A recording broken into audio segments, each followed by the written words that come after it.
Hello दोस्तों, मैं आपका राहुल भैया और स्वागत है आपका अपने प्यारे से चैनल टारगेट बोर्ड एग्जाम में। तो दोस्तों 22 फरवरी से आप सभी लोगों का पेपर स्टार्ट होने वाला है और एक बात की हमें टेंशन है कि आखिर हमें बोर्ड परीक्षा 2024 में कॉपी कैसे लिखनी चाहिए। ठीक है, हम सब कुछ तो पढ़ लेंगे, ठीक है, अगर हमारा सब कुछ तैयार हो, हर सब्जेक्ट हमारा तैयार हो, लेकिन हमें कॉपी को कैसे लिखना है, हर क्वेश्चन का उत्तर कैसे देना है। क्योंकि आप लोग कई बार देखे होंगे कि आपके जो सीनियर हैं सुने होंगे कि जो विद्यार्थी पढ़ने में अच्छा होता है उसका भी कभी कभी नंबर कम आ जाता है। तो ऐसा क्यों होता है? ऐसा इसलिए होता है कि वो बोर्ड एग्जाम मतलब जो उसका परीक्षा होता है, चाहे वो बोर्ड एग्जाम दे रहा हो चाहे कोई भी पेपर दे रहा हो, उसमें उसकी लिखने का तरीका सही नहीं होता है। ठीक है, यहाँ पर भी गलतियां होती है। पढ़ने के लिए तो सब कुछ आप पढ़ लेंगे, लेकिन अगर आपको पेपर लिखना नहीं आएगा, पेपर में हमें किन बातों का ध्यान देना है, कैसे पेपर को लिखना है, 3 घंटे में अपने पेपर को कैसे हल करना है, अगर ये सब आपको नहीं आएगा तो आपका पढ़ा हुआ व्यर्थ हो जाएगा। आप पढ़ करके तो पूरा जाएंगे, लेकिन वहां पे जो आपका प्रेजेंटेशन होगा वो अच्छे से नहीं हो पाएगा, तो वहां पे आपके नंबर कम आ सकते हैं और शायद आप फेल भी हो सकते हैं। ठीक है, तो आज हम देखने वाले हैं कि बोर्ड परीक्षा 2024 में कॉपी कैसे लिखे। तो मैं आज आप लोगों को कुछ पॉइंट्स बताने वाला हूं और इन पॉइंट्स को आपको ध्यान देना है और यही पॉइंट्स आपको अपने पेपर में भी फॉलो करना है। ठीक है, अगर आप कहेंगे कि हमें कॉपी पर लिखकर बताइए कि कैसे लिखना है, तो अगले वीडियो में मैं आपको ये भी बता दूंगा कि एक कॉपी ले लूंगा, उस पर मैं लिखकर बताऊंगा कि कैसे आपको लिखना है। लेकिन आज हम कुछ पॉइंट्स देखने वाले हैं, इन पॉइंट्स को आपको फॉलो करना है अपने पेपर में। अगर आप ऐसा करते हैं तो अगर आप कहीं थोड़ा बहुत नहीं भी पढ़े रहेंगे, अगर जो क्वेश्चन आपको नहीं भी आता रहेगा उसके भी आप आधे ज्यादा नंबर पा सकते हैं। ठीक है, तो सबसे पहला पॉइंट आपको क्या ध्यान देना है कि आपको अच्छे पेन का उपयोग करना है। सबसे पहला यही है। अगर आपका पेन ही खराब रहेगा, ठीक है, अगर आपका जो पेन आप यूज करेंगे पेपर में, अगर आपका वही सही नहीं रहेगा, तो आपको किसी प्रश्न का उत्तर कितना भी अच्छे तरीके से आता हो, अगर आपका पेन सही नहीं रहेगा तो आपकी जो राइटिंग है वो खराब हो जाएगी। तो आपको अच्छे पेन का यूज करना है। ठीक है, तो आप 3 से 4 पेन खरीद लीजिएगा और देखिएगा कौन सा पेन सही है, और ऐसा पेन यूज करना है कि कॉपी के इस साइड अगर लिखिए तो उसके उस साइड उसका जो कलर है वो नहीं दिखाई देना चाहिए। ठीक है, इसी साइड केवल रहना चाहिए और पतले पेन का यूज कीजिएगा। ठीक है, जिससे राइटिंग अच्छी बैठे। तो आपको सबसे पहला पॉइंट यही ध्यान देना है कि पेपर में क्या करना है, आपको अच्छे पेन का यूज करना है जिससे आपकी राइटिंग अच्छी दिखे।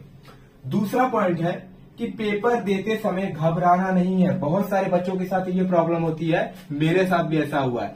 जब हम क्या करते हैं, जब हम पेपर में बैठते हैं तो हम घबराने लगते हैं।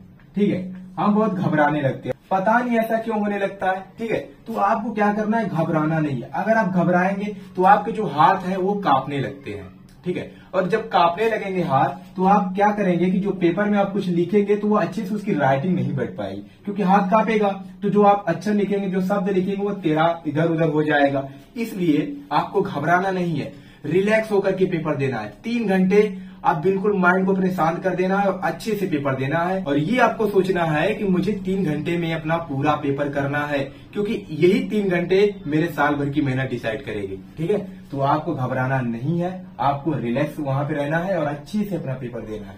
ठीक है, और कुछ विद्यार्थी इसलिए भी घबरा जाते हैं जो उनको क्वेश्चन नहीं आता हो। ठीक है, जैसे ही एक पहला प्रश्न आता है, दूसरा प्रश्न आता है, अगर तीसरा और चौथा लगातार ये क्वेश्चन नहीं आते हैं तो वहां पे घबरा जाते हैं कि अब हमारा क्या होगा। ठीक है, तो ऐसे आपको नहीं करना है। कुछ क्वेश्चन ऐसा दिया ही रहता है कि आप लोग उसे देखकर घबरा जाइए, तो आपको ऐसा नहीं करना है। अगर तीसरा चौथा क्वेश्चन नहीं आ रहा है छोड़ दीजिए, 5वें को लिखना शुरू कीजिए, फिर लास्ट में थोड़ा बहुत अगर याद आ जाता है तो लिख दीजिए, अगर नहीं आता है तो बना करके लिख दीजिए। ठीक है, लेकिन घबराना नहीं है। अगर एक क्वेश्चन आपको नहीं आता है, अगर उसको देखकर आप घबरा जाएंगे तो आपका जो पूरा पेपर है वो बेकार हो जाएगा। ठीक है, आपका पेपर अच्छा नहीं जाएगा। ठीक है, तो एक क्वेश्चन को देखकर घबराना नहीं है। तीसरा पॉइंट आपका क्या है कि आप जो कुछ भी लिखें वह समझ में आना चाहिए। बहुत ज्यादा इंपॉर्टेंट पॉइंट है, आप जो कुछ भी अपने पेपर में लिखे वह समझ में आना चाहिए। कुछ विद्यार्थी ऐसे होते हैं कि वो अपनी कॉपी में अपने से ही लिखते हैं और 2 दिन बाद उन्हें ही नहीं समझ में आता है कि मैंने लिखा क्या है। ठीक है, तो ऐसे आप लिखिएगा पेपर में कि वो जो आप लिखे हैं आपको भी समझ में आना चाहिए और जो एग्जामिनर चेक करेगा उसको भी समझ में आना चाहिए। ठीक है, तो आपको ऐसे लिखना है, ऐसा नहीं कि लिख दीजिए उसी में पता नहीं कैसे, क्वेश्चन तो सही लिख रहे हैं, क्वेश्चन का उत्तर, लेकिन आपको समझ में ही नहीं आ रहा है कि मैंने लिखा क्या है, और घर पे आके कहेंगे मैंने पूरा पेपर किया है और लास्ट में पता चला फेल हो गए। तो किस लिए फेल हो गए? क्योंकि एग्जामिनर को समझ में ही नहीं आया कि आपने लिखा क्या था।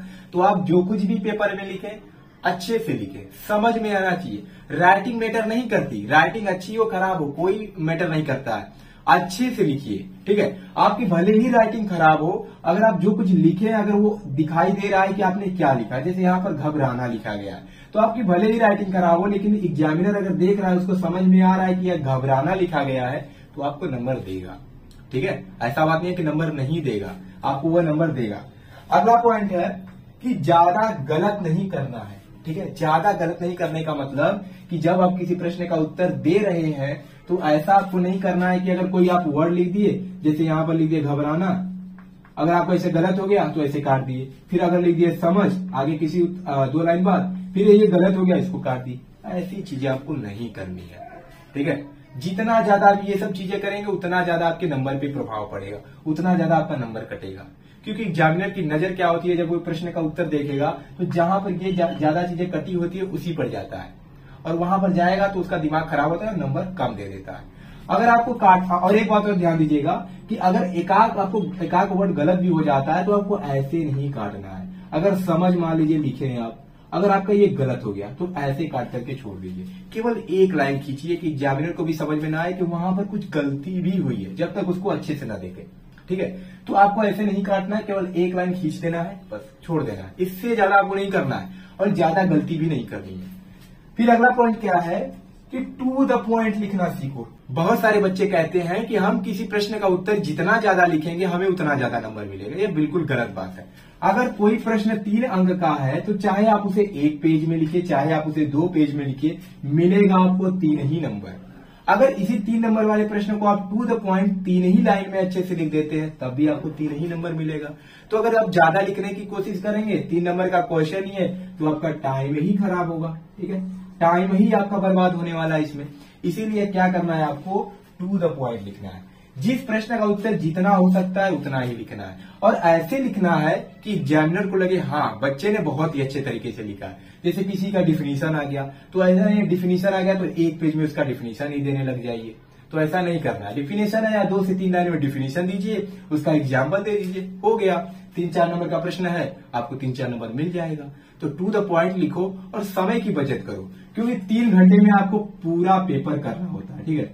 3 घंटे में आपको पूरा पेपर करना होता है, इसलिए क्या करना है कि हर क्वेश्चन को समय देना।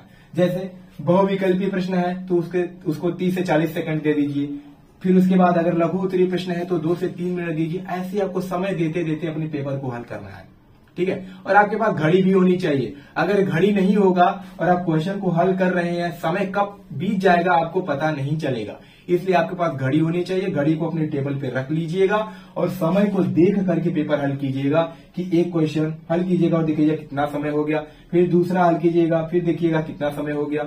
ऐसे करते रहेंगे तो थोड़ा समय वहां पे लगता है, हाँ धीरे धीरे चल रहा है। अगर लगातार 1-2 घंटा आप घड़ी नहीं देखेंगे तो समय बहुत जल्दी बीत जाता है, ठीक है। तो आपको 3 घंटे में पूरा पेपर करना है। तो इन बातों को ध्यान रखना है, ठीक है। जो पॉइंट्स आज आपको बताया गया है, इन सभी पॉइंट्स को आपको अपने पेपर में फॉलो करना है। अगर आप चाहते हैं कि आपको कॉपी में भी लिखकर बताया जाए कि कैसे आपको लिखना है, जो बोर्ड एग्जाम की कॉपी मिलती है, तो उस पर भी मैं वीडियो बना दूंगा। आप कमेंट बॉक्स में कमेंट कर दीजिएगा, ठीक है। लेकिन इन पॉइंट्स को जरूर फॉलो कीजिएगा। अगर ये पॉइंट्स फॉलो करते हैं, अगर आपको किसी प्रश्न का उत्तर नहीं भी आएगा तो इन पॉइंट्स को फॉलो करके अगर आप लिख देते हैं तो आपको नंबर मिल जाएगा। अगर 5 नंबर का क्वेश्चन है तो 2 से 3 नंबर मिल ही जाएगा, ठीक है। तो चलिए मिलते हैं नेक्स्ट वीडियो में, धन्यवाद।